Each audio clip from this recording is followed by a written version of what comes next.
습니다. 요한복음 9장 8절부터 12절까지 제가 읽어보겠습니다. 그러므로 이웃 사람들과 전에 그가 눈먼 것을 본 사람들이 이르되 이 사람은 앉아서 구걸하던 자가 아니냐 하며 어떤 이들은 이 사람이 그 사람이라 하고 다른 이들은 그는 그와 비슷하다 하나 그는 내가 그로다 하니 그러므로 그들이 그에게 이르되 그러면 내 눈이 어떻게 열렸느냐 하며 그가 대답하여 이르되 예수라 하는 사람이 진흙을 일겨 내 눈에 바르고 나더러 실로암 못에 가서 씻으라 하기에 내가 가서 씻고 시력을 받았노라 하니 이에 그들이 그에게 이르되 그가 어디 있느냐 하며 그가 이르되 나는 알지 못하노라 하니라. 지난주에는 우리가 실로암 연못, 실로암 못에 대한 의미를 중심으로 살펴봤어요. 우선 8절 9절을 보면 이미 이제 태어날 때부터 눈 멀었던 사람이 실로암 못의 이 기적적인 사건을 통해서 눈을 뜨게 되죠. 이 눈 뜬 사람에 대해서 그 주위에 있던 그 세상 사람들은 어떻게 평가를 하느냐, 그 내용이 이제 8절 9절에 나와 있습니다. 세상 사람들은 전에 눈 멀었다가 이제는 눈 뜬 사람을 여전히 과거와 같은 구걸하는 거지로 본다고 여기 8절에 나와 있습니다. 이제 그 전에는 눈이 멀었기 때문에 연명을 해야 되잖아요. 그래서 구걸할 수밖에 없었죠, 이 사람은. 근데 이제 눈을 뜬 후에 더 이상 그 자리에, 구걸하던 자리에 앉아있지 않았습니다. 근데 이것을 보고 그 이웃들, 그의 이웃들과 그를 알고 있던 사람들은 사이에는 이런저런 말이 나온 거죠. 그거는 이제 간단하게 8절 9절에 기록이 되어 있는데, 그 사람이 맞다, 아니다, 그 비슷하지만 그 사람은 아니다, 어떻게 이렇게 태어날 때 눈이 감겼었는데 그렇게 눈을 멀쩡히 뜨고 있느냐, 그 사람은 같지만 아니다라고 하는 사람, 그 사람은 맞다. 우리도 저도 이것을 이제 정리해 보면서 저도 한번 생각을 해봤습니다. 우리 주위에, 제 주위에 어떤 사람이 갑자기 변한 사람이 나타나면 저 자신도 그 사람에 대해서 이렇게 혼란한 생각을 가질 수가 있다, 생각을 해봤습니다. 그 사람의 과거와 현재 사이에 혼란이나 의심이 생길 수 있다는 거죠. 과거의 그 모습에서 갑작스럽게 변해서 그 현재의 그 모습은 그 옛날에 그 주위에 있었던 이웃이나 그를 알고 있던 사람들이 생각했던 것하고는 좀 완전히 다르잖아요. 그럴 때 그 사람들에게 혼란이 일어날 수 있다. 이 혼란이 일어나는 것 자체가 나쁜 것은 아니죠. 이웃들 사이에 그가 그 사람이냐 아니냐, 이게 이제 지금 왈가왈부 얘기가 나오죠. 근데 이런 혼란, 또 때로는 의심, 이런 것은 스스로 이 사람이 내가 그러다, 바로 내가 그러다 하는 말로 이제 정리가 됩니다. 그 사람이냐 아니냐 서로 이제 이렇게 얘기가 나올 때. 그래서 저는 이 사람이 내가 그러다라고 하는, 자기가 스스로 어떻게 보면 뭐 요새 같으면 커밍아웃이랄까, 하여튼 스스로 고백하는 이런 것으로 이제 정리가 되는데, 저는 요새 이렇게 돌아가는 그런 여러 가지 일들, 뭐 요새뿐만이 아니죠. 뭐 대부분 그런 일들이 많이 일어나는데, 어떤 사람들 사이에 아니면 무슨 문제가 일어났을 때 보면 항상 왈가왈부하는 팀이 생깁니다. 그 무슨 사건이 딱 나면은 그 사람은 사실은 가만히 있는데 양쪽 팀이 그 사람이 이렇다, 이 사람이 이렇다, 막 이렇게 요새 가는 좌우로 나눠가지고서, 이럴 때 제일 좋은 해결책은 뭐냐? 그냥 당사자가 정직하게 고백하는 겁니다. 그럼 끝나는데 그게 잘 안 되더라고요. 요새 우리 사회에서 자주 일어나는 이런 부끄러운 사건들 보면요, 대부분 진실 게임입니다. 그렇죠?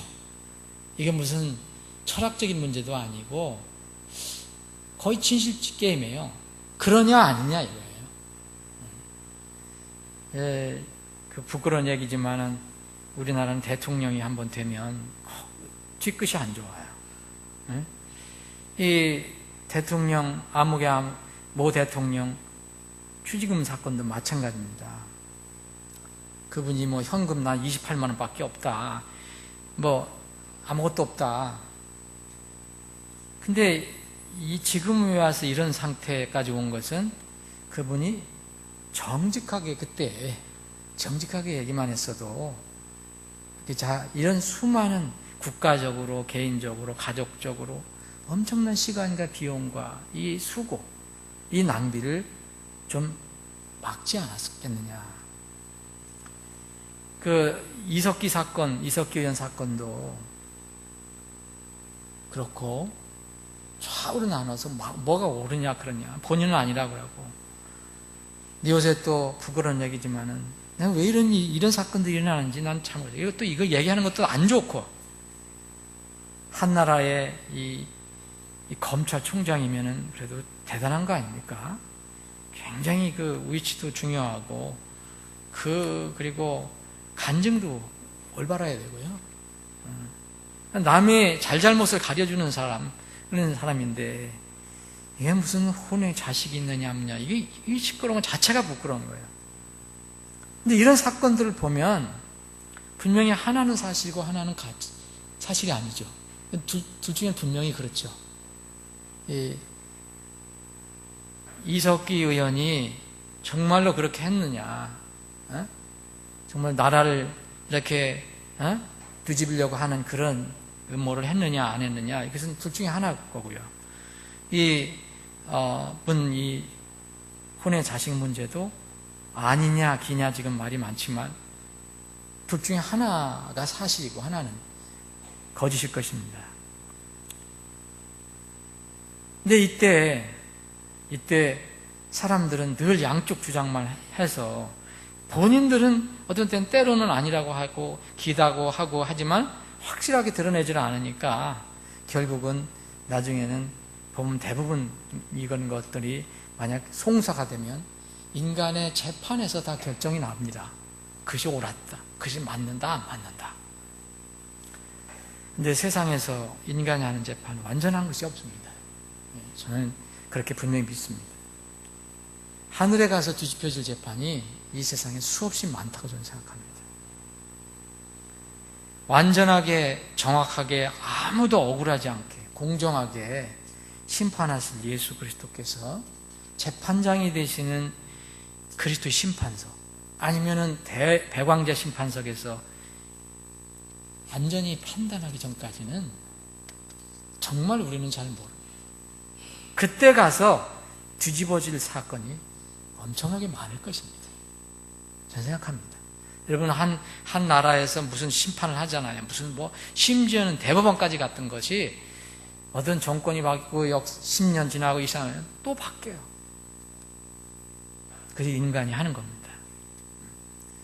그래서 이럴 때 제일 중요한 건 정말 그 당사자가 정직하게 나오는 것. 이러면 많은 낭비를 줄일 수 있다고 저는 생각해요. 문제는 그런데 사람들이 절대 정직하려고 하지 않는다는 겁니다. 하나님을 안 믿으니까, 하나님의 존재를 안 믿으니까. 우선 여기서만 이게 잘 이렇게 되면 그것이 끝나는 걸로 생각하니까. 그래서 세상에서는 속이고 거짓말하는 것이 어떤 면은 자연스러울 수 있습니다. 그런데 하나님을 믿지 않는 세상 사람들은 그렇다 하더라도 하나님을 믿는 우리 그리스도인들은 정직해야 합니다. 왜냐하면 우리가 믿는 하나님은 모든 것을 다 알고 계시기 때문에 티끌만한 것도 주님의 눈을 속일 수가 없습니다.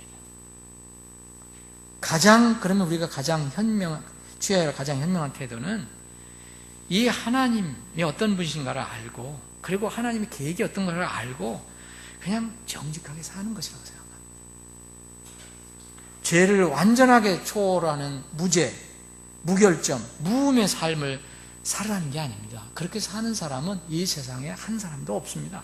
예수님 이해는 없습니다. 그러나 삶의 방향과 목표를 어떻게 정하고 가는가, 그에 대해서는 모든 사람이 다 똑같지 않습니다. 그리스도인들이라고 하는 사람들도 이 방향이 과연 똑같냐? 똑같다고 할 수가 없을 것입니다. 사람은 약하기 때문에 때로는 거짓말을 할 수도 있고 죄를 지을 수도 있지만, 이런 것은 같다 하더라도 그 죄에 대한 태도의 삶의 방향을 어떻게 정하고 살아가면 똑같을 수가 없습니다. 이것은 분명히 차이가 있어야 된다고 생각합니다. 정직은 무결점의 삶을 전제로 하는 덕목이 아니라고 저는 생각합니다. 정직하다, 정직한 방향으로 사는 것이 반드시 무결점의 삶을 살아가는 게 아니고, 실수하고 또 죄를 지을 수 있지만 하나님을 인식하고 그 사실을 그대로, 어떤 사실을 그대로 인정하고 그것을 하나님께 내려놓고 고치면 고치고 하는, 바꾸면 바꾸고 하는 그런 태도를 저는 정직이라고 생각합니다. 저는 개인적으로 이 그리스도인의 덕목, 3대 덕목, 여러 가지 여러분들 들을 수 있을 거예요. 온유, 절제, 사랑, 긍휼 많이 들을 수 있지만, 저는 많은 그 그리스도인의 덕목 중에서 성령의 열매라고도 할 수 있는 것 중에서 저는 개인적인 생각입니다. 정직, 겸손, 신실이라고 저는 생각합니다. 여러분들 동의 안 해도 좋습니다. 정직, 겸손, 신실이다. 이 정직과 아울러 이 겸손과 신실도 마찬가지입니다. 우리가 겸손해서 완전 무결한 상태에서 무흠하고 무결점의 상태에서 겸손하라는 게 아니죠. 신실도 마찬가지입니다. 충성도 그런 상태에서, 완벽한 상태에서 충성을 얘기하는 게 아니고요. 하나님을 인식하고 그 방향으로 가는 삶의 태도를 저는 말하는 것입니다. 이 시대의 자기중심적인 그런 사상, 자기를 높이는 사상, 이것이 교만이잖아요. 그리고 흔히 세상 사람들이 하는 눈을 속이고 거짓으로 살아가는 것, 이런 것, 그리고 남이 안 보면은 아주 성실하지 않게 살아가는 것, 무책임하게 살아가는 것, 이런 것이 만연되어가는 이 시대에 저는 이 세 가지는 정말 최소한 꼭 필요한 덕목이라고 저는 생각합니다. 이 사람, 이거 아무것도 아닌 것 같지만, 이 사람이 끝내 자기의 그 위치를 정확하게 자기가 고백을 하지 않았으면 이 사람들 사이에 또 굉장히 또 말이 많았을 것입니다. 본인은 가만히 있는데. 근데 그는 이런 얘기를 듣고 내가 그러다라고 해서 그걸 정리합니다. 10절, 12절에 보면, 그러므로 그들이 그에게 이르되 그러면 내 눈이 어떻게 열렸느냐. 그 사람이 바로 그 사람인가 아닌가 논쟁은 이제 끝났죠. 그런데 이제는 눈이 어떻게 열렸느냐, 여기에 대해서 의심이 생깁니다. 이거에 대해서 궁금증이 생긴 거예요. 어떻게 열렸을까? 그 사람이 맞아. 그 사람이 본인이라고 그랬어. 그는 맞는데 도대체 저렇게 태어날 때부터 눈이 꽉 이렇게 덮여있던 사람이 어떻게 눈을 떴을까? 이게 궁금했죠. 근데 이 사람은 그대로 소상하게 얘기해 줍니다. 예수라는 사람이 어떻게 열렸느냐 물었으니까 어떻게 눈 떴냐 그랬더니, 예수라는 사람이 진을 긁어서 내 눈에 바르고 나더러 실로암 못에 가서 씻어라. 그래서 내가 씻었더니 시력을 얻었다. 눈을 뜨게 됐다라고 이렇게 11절에 이야기하고 있습니다.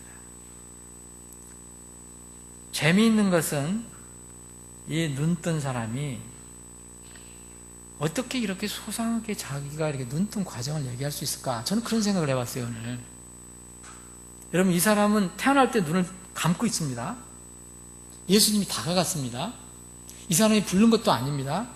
예수님이 다가가서 예수님이 침을 뱉어서 흙을 진흙으로 만들어서 그 사람의 눈에다가 발라주시고, 그리고 가서 실로암 못에 가서 씻으라 명령한 것뿐입니다. 잘 한번 이 사람이 얘기한 것을 한번 보시면은, 분명히 예수님께서 자신의 눈을 열어주시기 위해서 어떻게 무슨 하셨는지 정확하게 눈으로 볼 수 없었던 사람입니다. 그렇지 않습니까?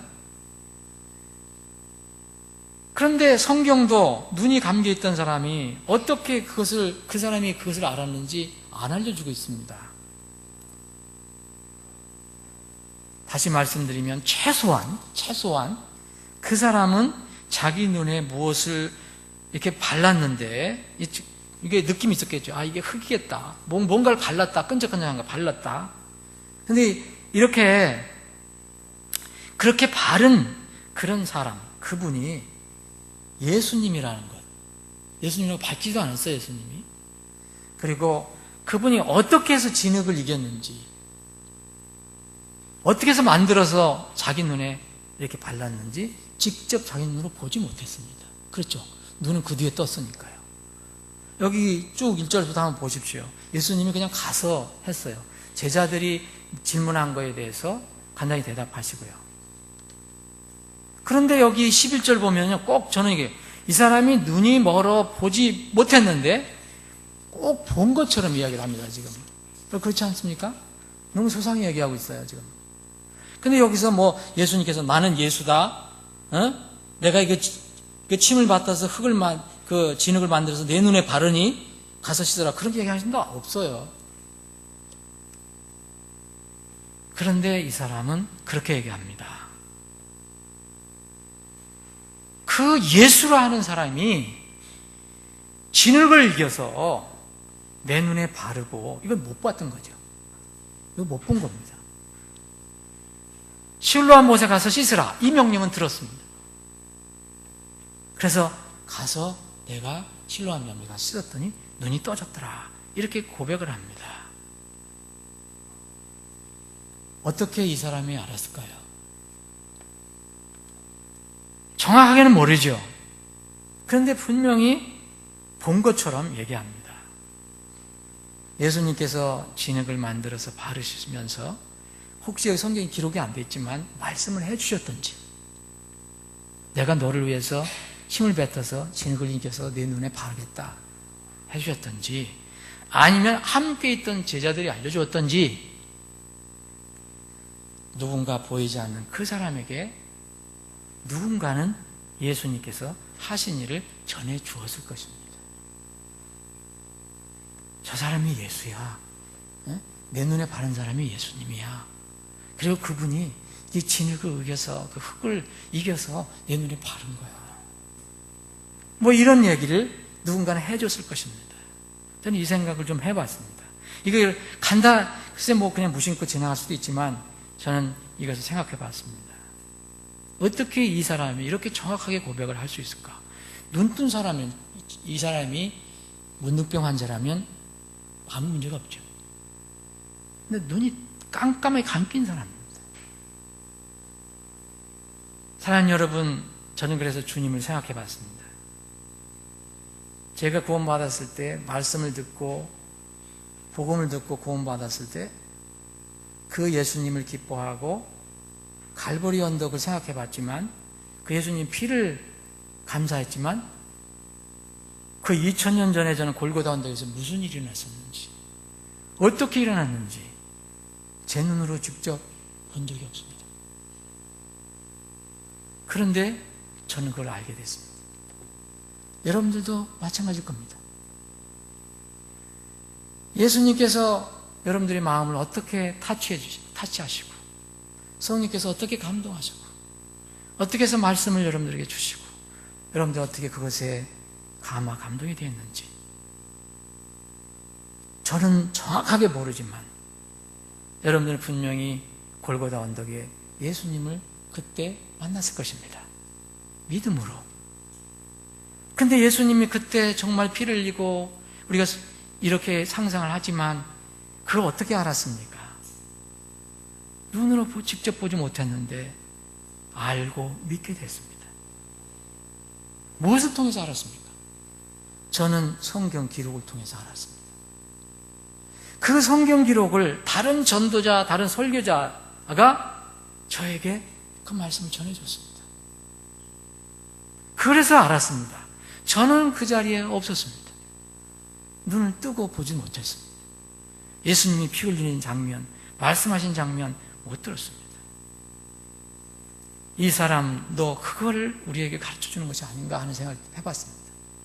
여기 눈 감겨, 완전히 눈 감겨 있는 사람이 예수님 만나는 이런 사건. 믿음은 보고 믿는 것이 아니라는 걸 아실 것입니다. 믿음은 보고 믿는 것이 아닙니다. 내 육안으로 보고 믿는 것이 아니고, 믿음은 하나님의 말씀을 귀로 듣고 믿는 것입니다.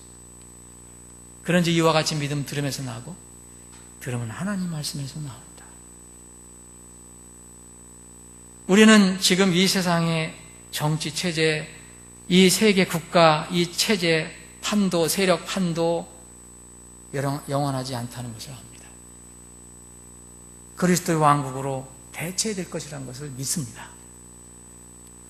우리는 예수님께서 왕으로 다시 공중에 오실 것과 그분께서 다시 공중에 오실 때 우리가 우리의 이 땅의 삶의 모든 눈물, 고통, 슬픔, 수고, 이것들이 다 끝나게 될 것이라는 것을 알고 있습니다. 여러분들 잘 알고 있습니다. 어떻게 하십니까? 하나님께서 여러분들에게 영감으로 기록해 주시고 보존해 주신 그분의 성경의 말씀, 성경 말씀을 어떤 방법을 통해서든지 접해서 읽거나 듣거나 배우거나 그래서 알게 됐습니다. 여러분, 미래에 일어날 사건을 여러분들의 눈으로 상상하거나 계시를 받아서 아는 사람 누가 있습니까? 성경의 중요성은 여기에 있습니다. 이 사람이 말한 것 중에서 저는 성경의 중요성을 찾았습니다.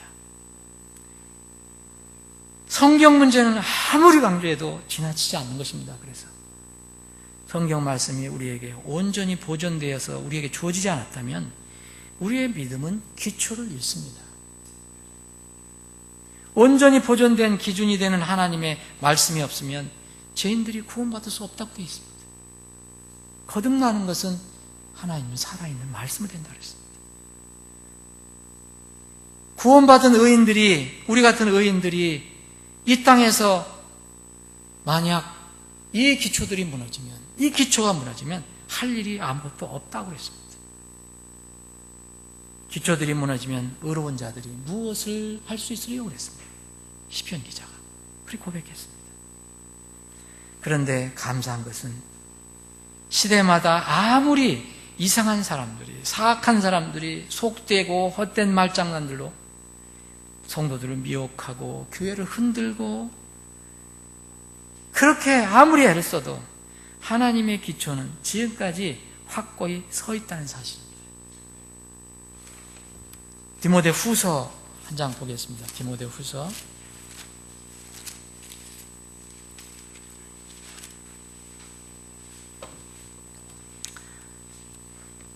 제가 2장 15절부터 밑줄 읽겠습니다. 너는 진리의 말씀을 바르게 나누어 네 자신을 하나님께 인정받은 자로 부끄러울 것이 없는 일꾼으로 나타나도록 힘쓰라, 연구하라. 그러나 속되고 헛된 말장난들을 피하라. 그것들은 점점 더 경건치 아니함으로 나아가느니라. 그들의 말은 궤양이 파먹듯이 먹을 터인데 그 중에 후메네와 빌레도가 있느니라. 진리에 관하여는 그들이 잘못하였으니 곧 부활이 이미 지나갔다고 말하여 어떤 사람들의 믿음을 뒤집어 엎느니라.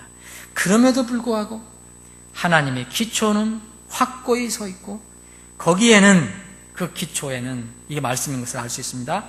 주께서 자신의 백성인 자들을 아시느니라 하며 또 그리스도의 이름을 부르는 자마다 불법에서 떠날지어다 하는 이 봉인된 글이 있느니라. 어떤 상황, 이 후메네와 빌레도 같은 사람이 교회를 뒤엎는 일을 했어도 하나님의 그 기초는, 하나님의 말씀은 늘 튼튼히 서 있습니다. 확고히 서 있습니다. 하나님의 집이 하나님의 교회가 되는 것, 어떻게 이런 건물이 하나님의 집이 될 수 있습니까? 하나님의 교회가 될 수 있습니까? 또 하나님의 교회가 어떻게 하나님의 집이 될 수 있습니까? 이유는 이것입니다. 이 집은 살아계신 하나님 교회의 진리 기둥과 터니라 했기 때문에 주님의 교회가 하나님의 집이 되고 하나님의 집이 주님의 교회가 되는 것은 하나님 입에서 나온 모든 말씀, 곧 진리의 말씀이 거기에 있기 때문에 하나님의 집이요 하나님의 교회입니다. 만약 어떤 교회가 교회라고 하면서도 하나님의 말씀을 신앙의 삶의 권위로 삼지 않는다면, 후메네와 빌레도 같은 사람, 그 사람들 중에 하나죠. 자기들의 생각으로 하나님의 말씀을 뒤엎었죠. 그런 사람들이 정말 하나님의 교회라고 하면서도 하나님 말씀을 신앙의 삶의 권위로 삼지 않으면 어떻게 주님의 교회라고 할 수 있습니까? 점점 진리의 말씀 대신 다른 것들을 기준으로 삼는 사람들이 늘어나고 있습니다. 점점 진리의 말씀 대신 다른 것들을 기준으로 삼는 교회들도 늘어나고 있습니다. 지금 이 시대에, 바로 이와 같은 시대에 우리는 어떻게 믿음의 길을 가고 어떻게 살아갈 것인가? 저는 이 눈먼 사람의 이야기가, 눈뜬 사람의 이야기가 우리로 하여금 어떻게 살 것인가, 이 시대에 어떻게 살 것인가 진지하게 그리고 고민하도록 하는 그런 말씀으로 와닿았습니다. 그런 기회가 우리에게 되어서 우리가 다시 한번 말씀에 대해서 생각해보는 그런 시간이 되기를 바랍니다. 아버지 하나님, 저희들이 오늘 모여서 하나님을 예배하는 것은 세상의 일을 도모하려고 모인 것이 아닙니다. 마음으로 형식적으로 주님을 찬양하고 경배하는 것도 아닙니다. 주님, 우리를 주님의 자녀로 삼으시고 그 무서운 지옥의 형벌에서 건져주셨기 때문에 이제 유일하게 우리가 경배할 분은 주님이기 때문에 오늘도 시간을 정해서 우리가 한 마음을 묶어서 함께 모여 주님 찬양하고 경배하려고 모인 것입니다. 이런 믿음을 우리에게 주신 것, 이런 특권을 주신 것 다시 한번 감사를 드립니다. 아버지 하나님, 이 시간 특별히 우리 사랑하는 지체들이 기도할 제목을 가지고 주님께 나왔습니다. 그 기도를 꼭 들어주시길 간절히 원합니다. 이 시간 기도하옵기는 지금 이제 중환자실에서 입원 중인 백상현 형제 부친을 주님께서 참으로 긍휼히 여겨주셔서 다시 한번 회복시켜 주시고 그 자녀들이 염려하고 있는 그분의 구원을 확실히 할 수 있는 그런 기회를 다시 한번 얻게 해 주옵소서. 그러나 모든 것 주님의 뜻에 우리는 맡깁니다. 우리가 할 수 있는 것은 아무것도 없습니다. 주님이 원하시는 길로 인도하시는 것이 하나님의 뜻임을 믿습니다. 은혜의 기관지 확장 수술이 잘 되었지만 우리가 넘어야 할 산이 많습니다. 주님, 그 어린 혼을 긍휼히 여겨 주셔서 건강한 상태에서 살게 하여 주시기를 원합니다. 아버지 하나님, 우리 교회를 사랑해 주시고 인도해 주심을 감사합니다. 수많은 사람들이 많이 모여서 이 교회가 사람들 넘쳐나야 하나님의 사랑을 확인하는 것이 아니지 않습니까? 지난 15년 동안 우리 교회를 참으로 이끌어 주신 것, 인도해 주신 것을 감사합니다. 이제 주님께서 인도해 주셔서 새로운 모임 장소, 우리 교회가 이제 4번째 장소로 옮깁니다. 주님, 그것은 분명히 주님께서 정해 놓으시고 준비해 주신 이스라엘 백성에게 참으로 젖과 꿀이 흐르는 그 가나안 땅처럼 우리 교회에도 그런 곳이 되기를 원합니다. 그곳에 저희들이 잘 이전할 수 있도록 모든 절차를 주장해 주시고 이 절차를 위해서 수고하는 손길들을 주님 기억해 주셔서 힘과 지혜와 능력과 지혜를 더하여 주시길 원합니다.